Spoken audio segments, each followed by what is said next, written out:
some people, Sean talks wrestling, this or this in the background. It's whatever.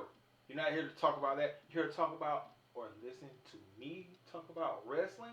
NXT. This is the go home show before Vengeance Day. Overall, I enjoyed it. Some really solid matches on here. The commentary, the promos, also solid. So, first match. Go to the.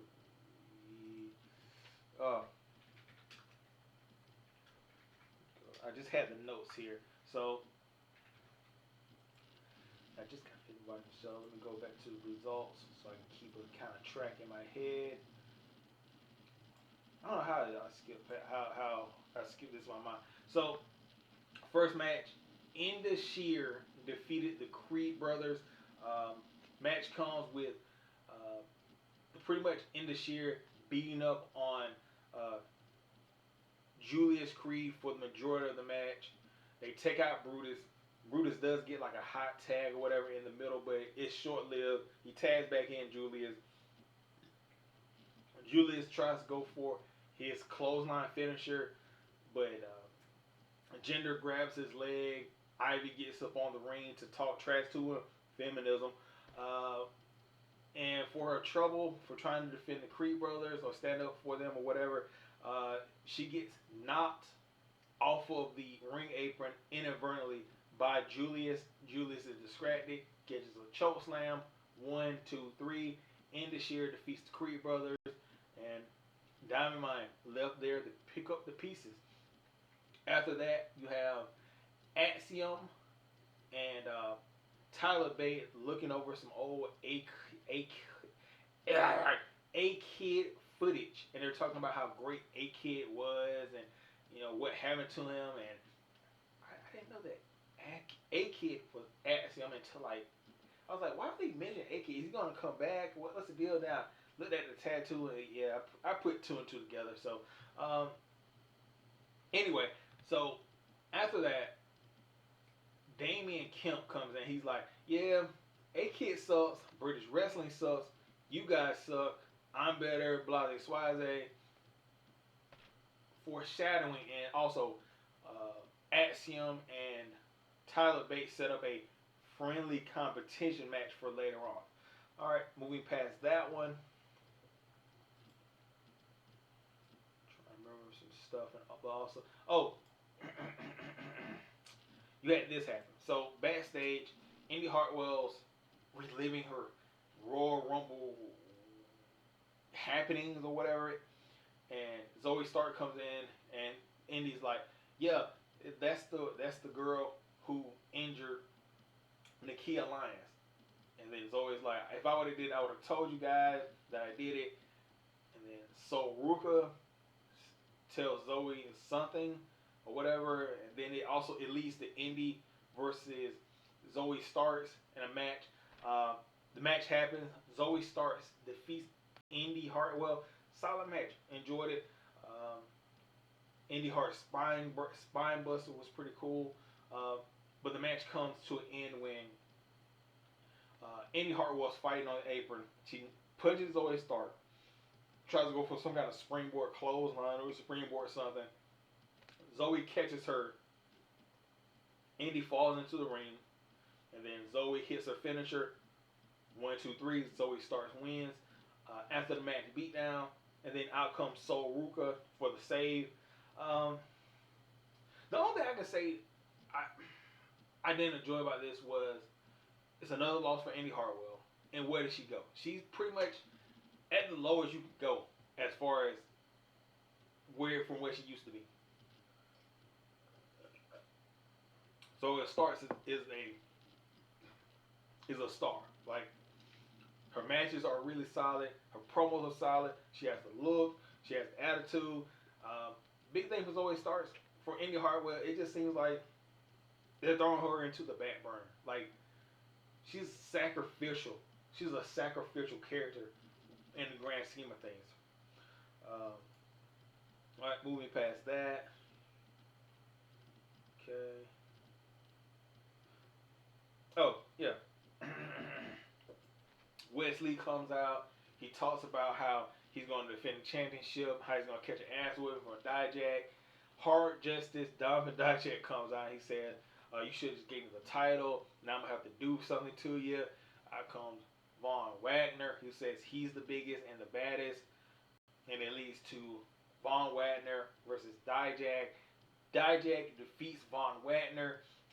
Pretty cool sequence at the end where Von Wagner tries to go for a chokeslam on Dijak. Dijak flips out of it, hits him with his own chokeslam. Like a chokeslam, sidewalk slam type of thing. Hits that. Wagner kicks out. And then Dijak hits him with a feast your eyes. 1, 2, 3. Fast forward past this one because it's a connected segment. So Von Wagner, he's in the bag with his manager Robert Stone, and Von Wagner is going crazy, throwing stuff around. And then Robert Stone's like, "Look, man, why do you got me managing you? I don't know anything about you. Like, help me help you. Like, let me figure out what works for you." And it might went over a lot of people's heads, but I like that fact. I like the fact that as a manager, he wants to know the weaknesses and the strengths to help somebody become better. From stories what I've heard, managers like Legion of Doom's manager, he used to take care of the money, save it for them, pretty much be their business partner also, not in a kayfabe way. And if they're trying to do that for Robert Stone and Von Wagner, I'm not mad at it because it would make sense. Because if you have a business manager and you tell him, "Hey, I want you to manage my businesses," but I'm not going to tell you anything about any businesses I have or what they do, he's going to become a shitty business manager. So that's a new wrinkle in the story. Hopefully they pick up on it and keep it going. So moving past that. Oh, match of the night. Axiom took on Tyler Bate. Tyler Bate won. The ending was crazy. So Tyler hits the bop and bang, then goes for the boing clothesline. Try to set up Axiom for the Tyler Driver 97. Axiom counters that into a Hurricanrana. And then it's a bridge. He powers out of that. Axiom powers it down. He still powers it up. Goes for a second Tyler Driver. Axiom counters that one. But finally, Tyler gets him in the Tyler Driver. Slam him to the mat. 1, 2, 3 pinfall. Solid match of the night, really. Match of the night. Best match of the night. After match, when they're congratulating each other, Damian Kemp comes in and attacks Axiom and hits him with that backbreaker finisher. Axiom versus Damian Kemp. Sign me up. Sign me up for this. Or maybe they're. Where do they take this? Is this like a pit stop type of thing where first is Damian Kemp versus Axiom, but the main goal is Tyler Bate. Tyler Bate versus Damian Kemp at like a bigger NXT pay-per-view? Or do you have Tyler Bate move on and fight somewhere? I guess they're going to go for Axiom but then you have to reveal that Axiom is a kid. Are they going to do that? Anyway, just some interesting stuff to bring up. Moving on past that one. Oh, you had the debut of Stevie Turner. She took on Nikki Palmer. It was just okay. Just a standard squash match type of thing. Stevie Turner's mannerisms were pretty cool. That little gun hand signal, that was kind of cool. Her finisher is it's a rock bottom. Stevie Turner's cover was the best thing about the match. Not saying it was bad. It just was. It was just there. It was just, hey, this is a match, and I'm not, it was just a match. Like nothing, Moving on past that one. Uh, Drew Gulak defeated Charlie Dempsey. Um, Very catch can match. Like this wasn't a match that got the crowd excited. This was like a wrestling purist match. Just they were going hole for hole, bar for bar, word for word, million for million, blah blah blah, and it looked good. It was a good match.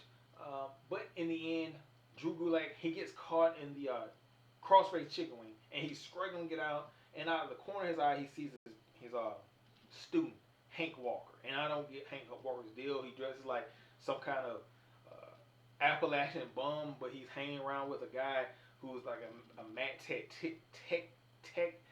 tactician. It's a weird combination. So Gulak sees him out of the corner of his eye while he's like gasping for air in the crossway, and he shoots off Charlie Dempsey right into Hank Walker. Heads collide. Drew Gulak rolls up Charlie Dempsey, gets the pinfall, 1, 2, 3. Hank Walker's just like on the outside, like dazed and confused, obviously with the headbutt thing. So they might bring that up, like, bro, you send getting another guy to my head, or I mean, not. I don't know, but yeah. All right, moving past that one. Oh, you had the. Let me just make sure. Yeah, they had the tag team three-way match for the last spot in the four-way tag team match. You had the Dyad, Blade, and Adolfa, and Chase U.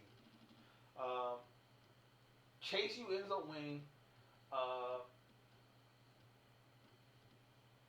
So in the match, Chase, he's in the match, and he's doing the chase stumps to one of the Schism guys. He hits the whole thing right there.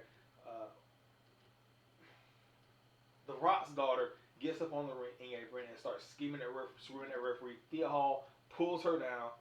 The Schism guy is distracted. He gets put into Duke Hudson's like a what is that? What is it called? Well, Duke Hudson was holding. I know the name is what, I just can't remember it. I can't remember why. It'll come to me anyway. So he has him on his back, like all of his legs are grapevine on his back, and then Chase jumps on top of him while the guy's on top of his back, and does like a rolling flatliner, calls it the Fratliner. Chase University picks up the victory. So it's going to be Chase U versus Pretty Deadly versus Gallus Boys versus the champs, the New Day. That's gonna be a very interesting match. That's a lot of different styles into this match. You first got Gallus, which is just smash mouth all the time.